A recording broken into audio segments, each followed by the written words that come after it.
What is going on, everybody? Welcome back to another Tom22 video. It's been a few months since this album even came out. Feels like I need to do my due diligence and rank Loom by Imagine Dragons. So that's what we're here to do today. It's a little bit of a different format than we're used to. I'm just recording this offline. I've already pre-ranked everything, and I'm just going to let you know my thoughts and opinions on each song. We're gonna do it in the same tier list format. So let's get a quick rundown of how that's gonna work. So we have an S tier. An S tier song is about an 11 out of 10. It's the greatest thing since sliced bread, and I'm gonna listen to it over and over and over again. An A is like a 9 to a 10 out of 10.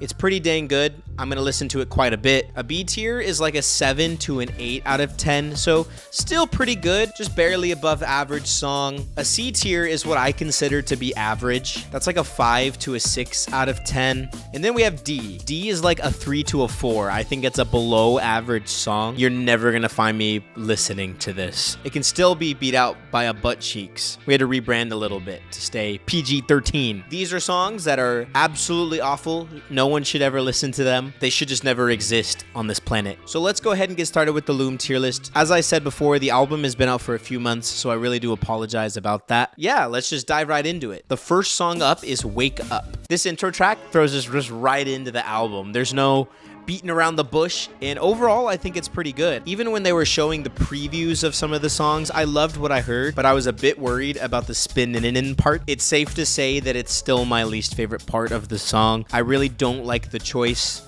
of spinning it in, winning it in, rinning it in. As fun as it is to say, I think it just takes away from what could really be an S tier song. Regardless of that, everything else about the song is good enough that I can confidently say that this song goes into the A tier. I think it's like a 9 or a 10 out of 10. Lyrically, there's no sort of depth to the song, but this isn't necessarily, something new, especially from recent Imagine Dragons. It feels like this whole album just kind of doesn't take itself seriously. And I don't think inherently there's a problem with that. So the song's catchy, it's memorable, it's enjoyable, and so overall I put it in the A tier. So moving on over to Nice to Meet You. When this released as a single, I absolutely loved it. It was catchy and stuck in my head. It honestly doesn't sound like a classic Imagine Dragons song, but I think I loved how they went with it. It's so dancey and groovy, and it feels like such a good summer vibes on the beach song. More on that later. Just like Wake Up, you're not gonna find any deeper meaning, I don't think, on this song, but it's just a fun, chill song, and for that, I'm gonna put this song in the S tier. It is stuck in my head all the time, every single day since this single has released. Track number 3 is Eyes Closed, the first single that we heard from the album, and I absolutely loved all of it. I've seen some people critical of the vocal effects, kind of dubstep type vibe, but I actually really like it on this song. This is like classic Imagine Dragons hype scream badass music. And my initial thought was that this song sounded very commercial. You'd see it in like a Ford F-150 advertisement. The more I listened to it and the more I thought about all of the songs I love the most from Imagine Dragons, I realized that the majority of them are considered commercial songs by my definition. I mean, Believer was just the absolute, you couldn't go anywhere without seeing a Nintendo Switch and hearing Believer at the same time. So just because it's, a commercial song that you'd see in a hype NFL advertisement doesn't mean that I can also not headbang to it. So I'm throwing this song in the S tier. I love everything about it. So next up is Take Me to the Beach. It took me a while to really enjoy this song. I liked aspects. I found the I owe nothing, not a penny, never want to hear you preach. Take me to the beach. I find that part catchy. There are parts of the song that get stuck in my head. However, I found the chorus to just be kind of corny or cheesy. And I know that the album, they're not really taking themselves seriously, but this just felt like a whole new low. If you think about it from that aspect, I guess it's not as bad. For me, it was just a little too cheesy. I still have really found some enjoyment in it, especially after hearing it live. And so overall, I think it's like a B tier. I'd say like a 7 or 8 out of 10. So not necessarily average, a little bit above, but so I listen to it from time to time. Not like the last 3 songs that we've discussed. After Take Me to the Beach, we have In Your Corner. This is the first song on the album that feels like lyrically it has meaning, and it sounds very Origin and Mercury combined, and it has a nice start to the chorus, but I really don't like the hold on, keep your hands up. Overall, I just don't really like the way it sounds. I can't really explain more past that. The beat is simple. The song has some nice orchestration, but overall I'd say that it's the lowest song on this tier list so far.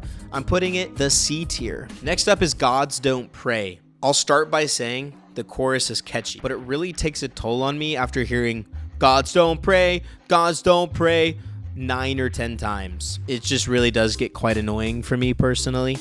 And lyrically, I don't really understand what's going on. Maybe I need to do a little bit more of a deep dive into that one, but overall, I just really don't like this one. I think this is the worst song on the album, and I'm putting it in the D tier. Following the worst song on the album is Don't Forget Me. Lyrically, I really enjoy this song. I love the chorus and the instrumentation. I do have some bias specifically towards this one because of hearing it live. It just works so well in that live atmosphere and having everyone around. It just really hit close to home, you know? And I love the chorus transition into that short little piano solo. I think that goes so well. But like I said, with Personal Matters, the lyrics hit close to home with me, and this one has really grown on me. I'm throwing this song in the B tier. Next up, we have Kid. I can see why a lot of people like this song, but I'm just not a fan of the vocal effects and just the overall vibe itself. I think it suffers from the same problems as Gods Don't Pray, with all the get yourself togethers. I don't like the lowering of the pitch when he's like, gonna get it together. I don't like going lower there. I don't like that part. For some reason, the background, get yourself together, kid, gets stuck in my head all the time. So whenever I do hear this song, because my fiance likes to play it all the time, I do like to hit up the backing vocals a little bit. I don't think it's inherently a bad song. It's just not my type of vibe. So I'm going to throw it in the C tier. And then we've got the last song on the album, Fire in These Hills. It's a cool, experimental, lo-fi, jazzy song. But overall, I think there are a few things here that really bring the song down for me. I like the chorus. I don't like Dan's, I don't think that I'm strong enough. It's giving Giants vibes a little bit for me, and I just don't think it sounds very good. The lo-fi beat sounds cool, but I can't honestly pinpoint if I like it or dislike it. And I know that that's not like a good answer, because obviously it's got to be one or the other. But in some ways, it just feels like it fits in the song. And then in other ways, it's like, feels like it should be its own thing. And it does not fit with what's going on. The chorus, lyrics, and bridge are all redeemers for this song. And those are ultimately the things that save it from a lower rating.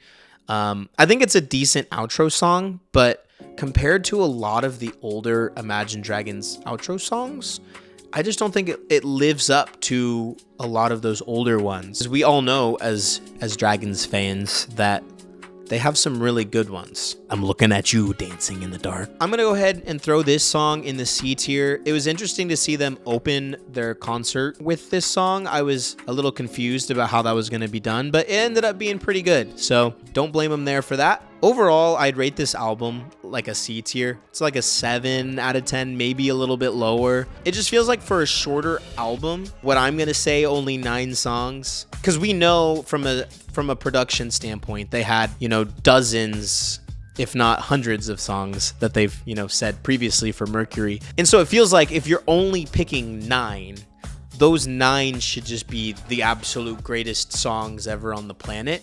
And so it's kind of sad to see that these are the 9 songs that they came up with. But regardless of that, I still love Imagine Dragons.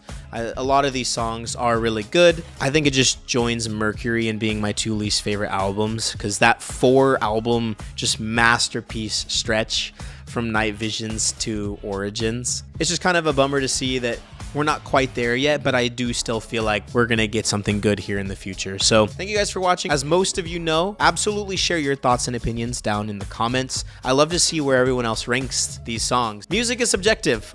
I don't have the right answer. You don't have the right answer. You may think you have the right answer. No one has the right answer, and that's okay. I think it's cool to see the songs that people love, the songs they don't love. So share that down in the comments. Alongside that, if there are any albums you want me to review, throw them in the comments as well. I'm trying my best to be a little more active here. Maybe not streaming wise, but I'd like to at the very least, start recording again and uploading videos from time to time. So thank you for watching. Hope you enjoyed, and I'll see you guys in the next video.